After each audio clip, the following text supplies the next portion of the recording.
Well, welcome back to Deep Roots, the podcast from Oak Hill College, where we try and have conversations about theology, life, and ministry. My name's Jonny. I'm the Director of Engagement here. Also have the joy of pastoring a church in a small town in Oxfordshire called Bicester. And it's my privilege and joy to have with me two very special guests.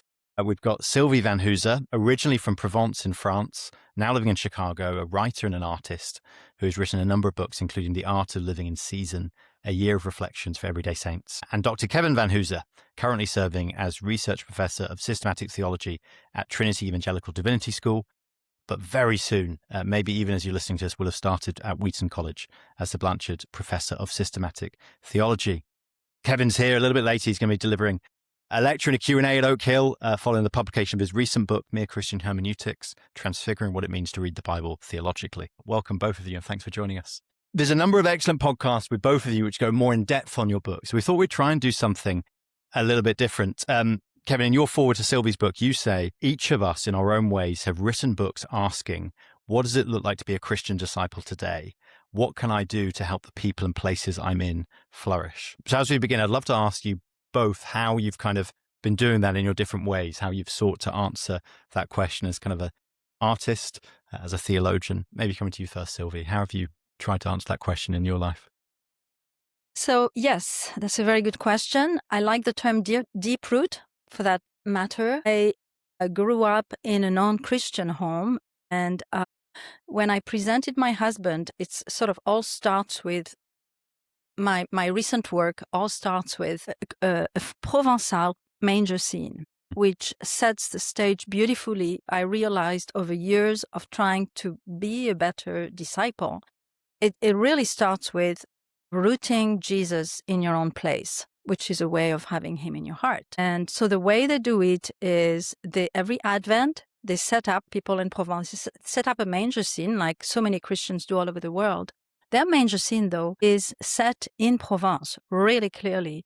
And it does not have just the Holy Family and the regulars, but it has an entire population of a 19th century village, each coming, simple people, everyday people. Once they hear that the Son of God has come, they realize they must come to him and they must bring a gift to him. And the gift ends up being the gift, an everyday gift from the product of their own land, their terroir.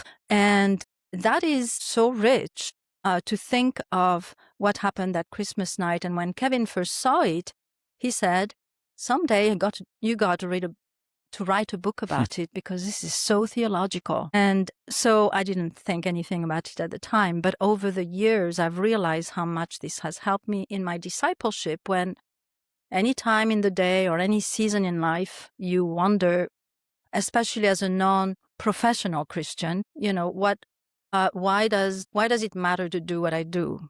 To whether it is get up, take care of your children, go teach somewhere, teach French of all things, or how can I do that? And just seeing myself, in a sense, inhabiting that manger scene, and whatever I do as though I were bringing it to Jesus, not just at Advent or Christmas, but perhaps the whole year, every day of the year. And it was a way of rooting myself in the land and rooting him in it as well, in everything I do.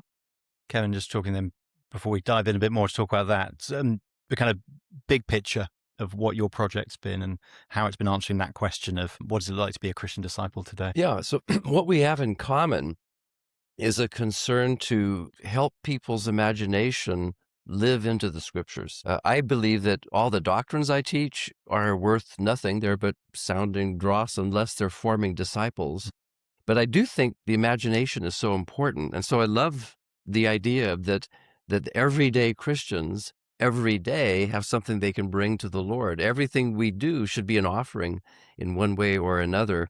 And as a theologian, I want people to think about doctrine as informing the world they live in and informing their response as a disciple. So I have a standing challenge with my students. If you think I've wandered off the topic, or if you think this doctrine is just abstract, stop me and force me to show you how it impacts your discipleship.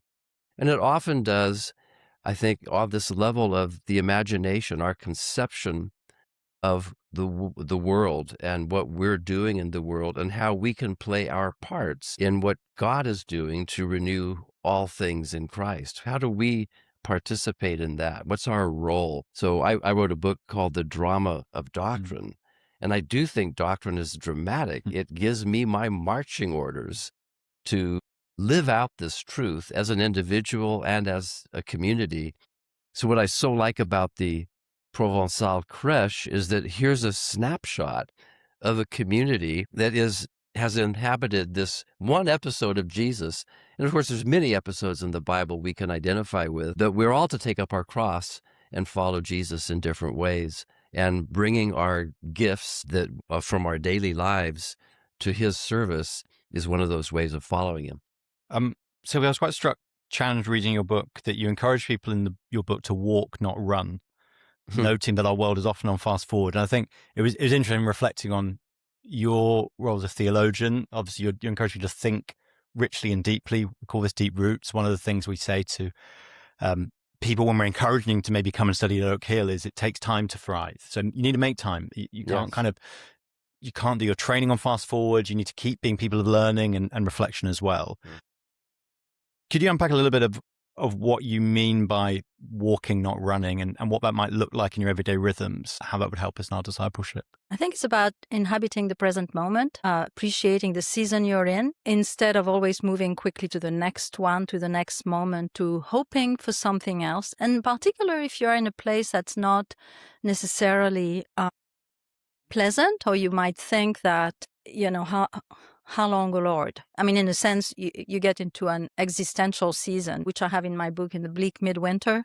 We all go there, whether we live in a cold place or not. So what do we do then? And I think that instead of trying to escape it, trying to still notice the little things, the little moments of grace, which is, again, I follow the manger idea. Jesus is always here. And how do we see him in our environs, in our neighbors? How do we demonstrate his presence to others by how we do life, no matter where we are? And it really started, I was talking about that in the car, when we moved in Edinburgh, and we had obviously 2 little girls, and how I was really eager to show them that, to tell them, but also to do it with them. And that meant that on any cold day, no matter whether the rain was horizontal or vertical or threatening or what, we, okay, let's go to the baker. And going to the baker around the corner might take a while, because they were, from their little sizes, they were noticing things and stopping and collecting things, leaves and seeds and stones. And I didn't want to rush them. I thought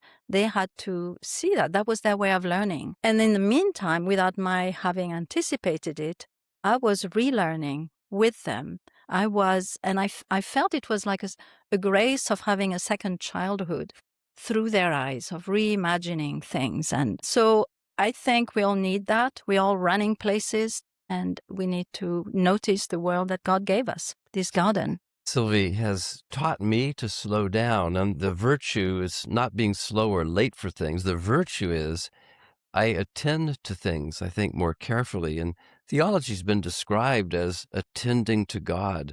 And if one's always rushing from one moment or one scene or one activity to another, you don't really have time to attend to what God might be doing in a particular place. And so I have slowed down to some extent, and sometimes she needs to remind me to slow down, but it's really about paying attention to the situation. What is God doing in the situation, and how should I be responding to the situation? It takes time and attentiveness, and in a culture of distraction, this is a countercultural practice. So slowing down can be a radical act of discipleship these days. How have you, with the students or the people you're discipling, what are some of the sort of the tips that helped you, giving them to go, this is what it might look like? With people speaking here on this podcast, a number of people will be in ministry, pastors, they may just go, there's just an overwhelming amount of stuff to do, people to pastor, sermons to prep week on week. It keeps coming and keeps coming. What are some of the things from your experience, your life, which you've gone, there's wisdom here which we can put into place? So I think our culture, at least in North America, is suffering from a kind of corporate attention deficit disorder. And it does take time to pay attention, as I was mentioning, to what God is doing in a situation. And we just have to be countercultural here. I think as a gospel culture matter, God is present, God is active, but we don't always have the eyes to see it. So I encourage students to slow down and pay attention. And again, I'm also preaching to myself, but it's a countercultural practice. Culture is always forming us and our spirits. I've noticed myself wanting to reach for my iPhone and having to check that reflex and to try. It's a matter of forming, I think, godly habits of perception and attentiveness.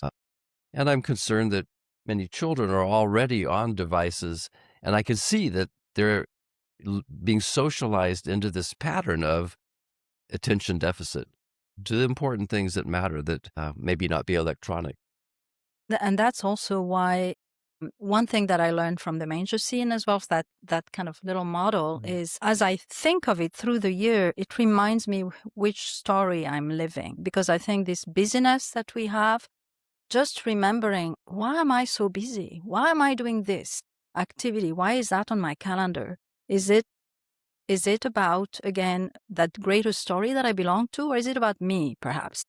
And then try to eliminate the ones that, take me out of the story, distract me from the story, and keep the ones that really matter. The story of God is totally, of course, yes.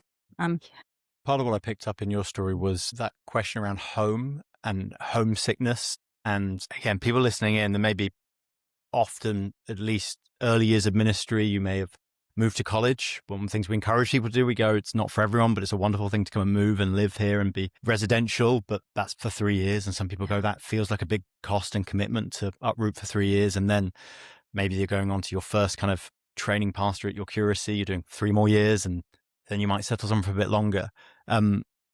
How, from your experience, can we live and flourish in places that are not our true homes and ones where we're going, I'm just feeling a bit disjointed here, or this is not quite where I am? And how has kind of the reflection on that manger scene maybe helped you in that? So the manger scene roots us in Christ, as I said. So on one level, even way back 40 years ago when we were in Cambridge and people were asking me that, don't you miss your home? And I, in all honesty, and in all my my spiritual life, I was trying to focus on the fact that I did have longings, but ultimately the longings remind us that we are longing for the ultimate place where we're going to meet Christ. And I think that I've moved enough to know, no matter where you are, you always have that. And it's a good thing. And it's a good thing not to replace the longing with some sort of distraction. Just embrace that. We're going elsewhere. But in the meantime, we are here. We plant gardens, eat their produce, as we read in Jeremiah, and try to be a blessing for the place where we are.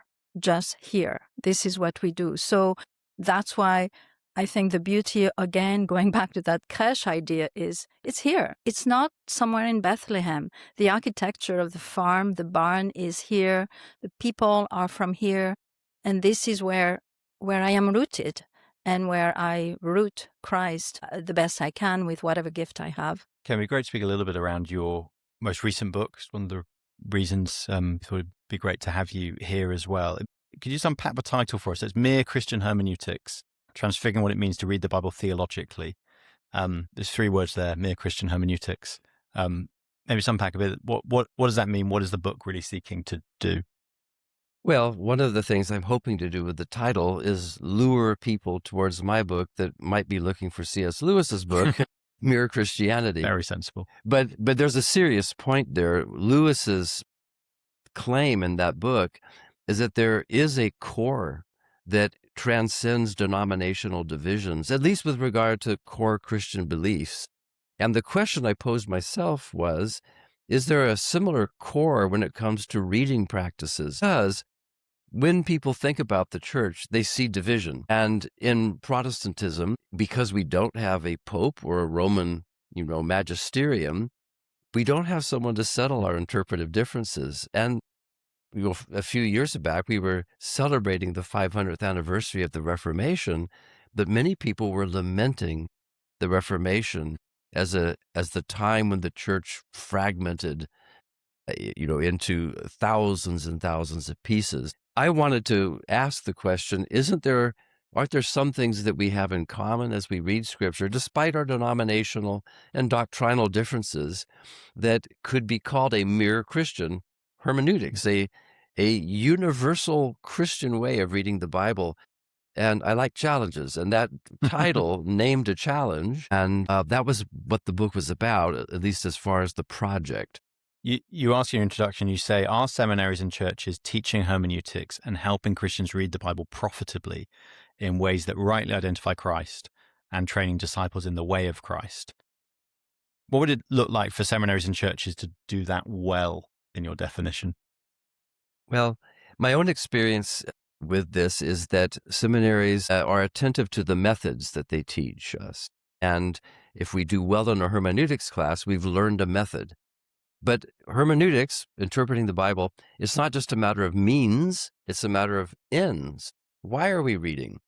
And that question wasn't, at least I don't recall it being addressed as often in hermeneutics textbooks or in my courses, but arguably it's the question that should guide the methods we use. If we are end-oriented, then the question is, what are the best means to get us to this end? I think the end of reading Scripture, a word from God about God, is formation unto godliness. So if you ask the question, is this hermeneutics a good way to be formed into godliness, a good way to have Christ formed in us? That's a very different criterion for evaluating a method. And so I do think seminaries, churches, in addition to doing justice to the grammar of the text, we also need to ask, are we accomplishing the end for which God sent us these words in the first place? You speak a little bit around the polarization of exegesis and theology and how that hasn't served the church. I know that's been a conversation within... Sore point. Yeah. Was your proposal of how to deal with that kind of what feels like a dichotomy? Yes. So I believe readers are trained to read the Bible in certain ways, and the way you end up reading the Bible may depend on where you went to school and which department you've majored in or which degree you're pursuing. And I love my biblical studies colleagues. I appreciate what they're doing, but they have been all too often, if they've gone to a secular university, they've been socialized into a way of reading that may be non-theological, at least in the modern university. And conversely, theologians may have been socialized into a way of doing theology that is not text-based. So in the book, I want to raise questions about what is the culture of theology or reading the Bible that has formed us, and is it serving the end for which the Bible has been given? And so mere Christian hermeneutics, yes, it's trying to ask, have the denominations got things in common? But I'm now also asking, are the disciplines of biblical and theological studies, do those disciplines have something in common in the way they read, or at least the ends for which they're reading? Because I don't think the ugly ditch between exegesis and theology serves the church. And it's a false choice. We need to be doing both. And so the book is an attempt to show how they're integral, how they belong together. And coming back to that kind of bigger topic right at the start of both of your kind of dual projects going, how do we live as disciples today? Mm-hmm. How do we flourish today? Maybe reflecting on it's been out a couple of years, how have you felt maybe the response to the book has helped towards that? Are people wrestling with that and going, no, this is going to help me live today in the 21st? Well, I hope no one book can answer all the questions the church is asking, but I am hoping that the corpus of things I've written has answered the question, how has the study of theology, how does reading Scripture help me live as a disciple? I think using this dramatic model of the Christian life, which is connected to Sylvie's project, because disciples have to ask themselves, what do I do in this situation? I think doctrine gives us direction for knowing what to do, in part by helping us understand the story to which we belong. What's God up to in the world? How can I fit in? So I do hope that the sum total of my books is answering this question, what is a disciple to do? And interestingly, every chapter in Sylvie's book asks the question, what is a disciple to do? So it's just interesting. We didn't plan it that way. We didn't get married because we both had the same question in mind. But it's interesting how we've been able to help each other, focus our respective projects. Go into that then. What does that look like? It's interesting, as you said, you didn't marry with here's exactly what our work's going to be together. But what does it look like to do that together? How have you grown in that? How do you help one another? Maybe couples listening in who are going, I may look at these quite different things I'm trying to do to my partner, to my spouse. Yeah, how have you kept that united, and how do you encourage each other in that? Well, ever since we met each other, I've stressed to Sylvie that she doesn't need a theological degree to live as an intelligent, faithful Christian. But we've also talked a lot about how marriage is a theological project, how parenting is a theological project. I like to amend Luther's statement. Luther says marriage is a school of sanctification. I like to add, and parenting is the grad school of sanctification. And I think we talk a lot about that. We have a responsibility before God to train up children. And so I think children need a mother and a father. And so I think we've complemented each other very well. The other thing I'll mention, you can maybe chip in on this, is my students hear me in class lecture. But when they come to our house and when Sylvie cooks for them and when they feel even the way the home is set up, it's supposed to be a place that is conducive for conversation, fellowship over the table. And that is a different kind of teaching moment. So I'm very grateful for the way Sylvie has made me look good as a theological teacher. In fact, I'll just say one thing. I have a doctoral seminar where we raise these questions. How do we read the Bible theologically? It's pretty high-powered seminar, advanced theological prolegomena. In several years, we always would have the class over to the house at Christmas, and the students would get a tour of Sylvie's special Provençal manger, and she would give a talk explaining, this is all about discipleship. And in the student evaluation forms for this course, the question, what was the best feature of the course? More than one student has said, Mrs. Vanhoozer's tour of her manger. So I think that shows that we're doing something that contributes to each other's work. I would just add that we are pursuing ultimately the same goal, to serve Christ with all we have and glorify Him. And as I grew older, I've been amazed with how we have different gifts and different, individual callings in a sense, but He has grown each of us in our own way and in a way that gave each of us great joy with the gifts we had, and how finally at the end now with these books, it's all coming together and making sense. So yes, I used to be worried that maybe I needed to be more of a theological student. And then I came to realize, no, I just need to follow Christ with the gifts He gives me to the best of my ability, and just learn about Him, of course, expose myself to learning as well, and also grow each other, cultivate our cultivators of not just the earth, but the neighbors God gives us, our family, our children, our garden. I think all of that is stewardship. And it matters to always keep that in mind. And again, that keeps us away from the temptation to think the story is all about me. Just no, it's not about me. It's much greater than that. It's about God's redemption through Christ coming to us. You've had different ways of talking about what we do, but one of the ways you've talked about is when people ask you what you do, you may not have a salaried position, but you sometimes say things like, I cultivate, communities, children, gardens, church. Yes, and I've often found that when one of the job finished, like when my girls both went away to college in the States, and I thought, okay, what can I cultivate now? I felt I had a need to cultivate something else. Spend more time in the garden. Okay, that's good. Or start learning botanic arts. That was another cultivation, and so on and so forth. But somehow to always, there's a new season coming, there's a transition, and we need to remember that this is not a retirement. This is something else. There's something else for me in there, in that story. Well, Thank you so much for sharing your reflections. Thank you for, in some ways, helping cultivate us as we just listen to this and we're reflecting ourselves and growing. So thank you both for joining us. For those listening in, please do grab a copy of The Art of Living in Season, A Year of Reflections for Everyday Saints. It's IVP who publish it, but you can find it wherever you find books. Kevin's many books. You can Google those and find those as well, wherever you get books as well. But thank you for listening in. We'll be back soon for more Deep Roots. As always, if you've got any questions, any topics you want us to cover, do get in touch. We'd love to hear from you. Have a lovely day.